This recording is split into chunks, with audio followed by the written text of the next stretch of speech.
Bitcoin has attracted attention from some of the most powerful names in finance and some of the loudest voices in tech. Over the years, they've made bold predictions. Some swore Bitcoin was heading straight to zero.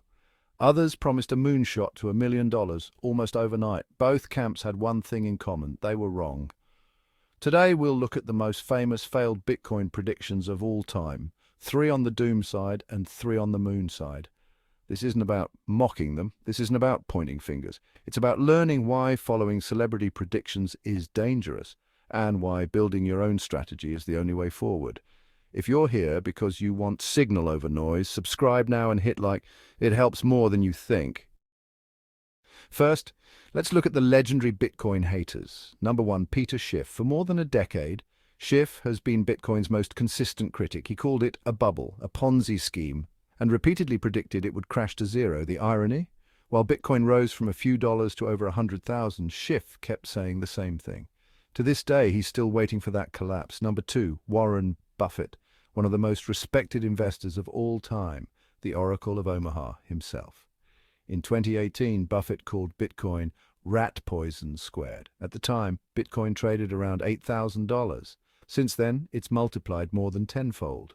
Buffett's empire was built on traditional finance, but his blind spot on Bitcoin shows that even legends can miss paradigm shifts. Number 3, Jamie Dimon, CEO of JP Morgan. In 2017, he declared Bitcoin a fraud and said it would blow up. Not long after, JP Morgan itself started offering Bitcoin exposure to clients. The same man who called it worthless ended up profiting from it. These 3 men represent the establishment, brilliant in their fields, but blinded by their attachment to the old system. Their predictions weren't just wrong, they misled countless people who trusted their reputations more than their own research. Now let's look at the other extreme. Number 1, John McAfee. In 2017, McAfee predicted Bitcoin would hit $1 million by the end of 2020. He even made a very explicit, unforgettable bet on it. Of course, it never happened. His wild prediction drew headlines, but in the end, it damaged Bitcoin's credibility in mainstream eyes. Number 2, Cathie Wood, CEO of ARK Invest. In 2021, during peak bull market euphoria, she predicted Bitcoin would soar to $500,000 in the near future. While she remains a Bitcoin supporter, the timeline was far too aggressive. Reality didn't match the hype, and many who followed her blindly ended up overexposed. Number 3, Mike Novogratz, the billionaire crypto investor. He has made multiple bold calls during bull markets, from predicting $40,000 Bitcoin in 2018, which crashed instead, to forecasting much higher prices before corrections. While Novogratz is an OG and still a supporter, his moonshot calls show the danger of overconfidence. These figures aren't enemies of Bitcoin. In fact, they believe in it.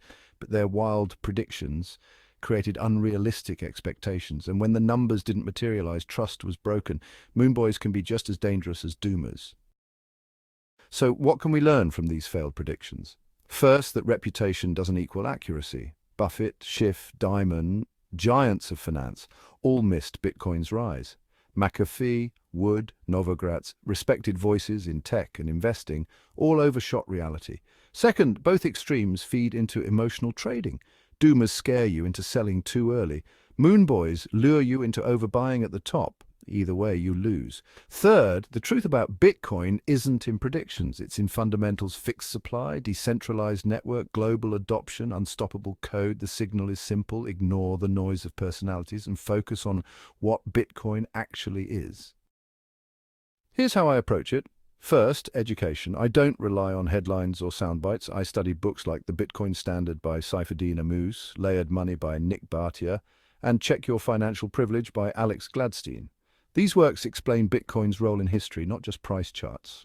Second, discipline. My strategy is boring, and that's why it works. I dollar cost average into Bitcoin week by week, month by month. No chasing, no guessing. Third, opportunity. I keep dry powder on the side. When the market crashes, and it always does, I buy extra. Not with emotion, but with a plan.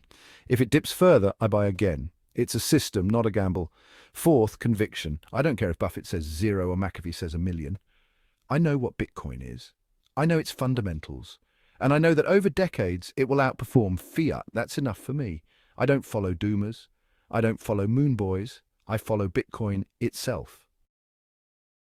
So the next time you hear a famous prediction, whether it's zero or a million, Remember, this history is full of confident voices who were wrong. The people who win aren't the ones who listen to headlines. They're the ones who build conviction, educate themselves, and stick to their plan. That's what I do here.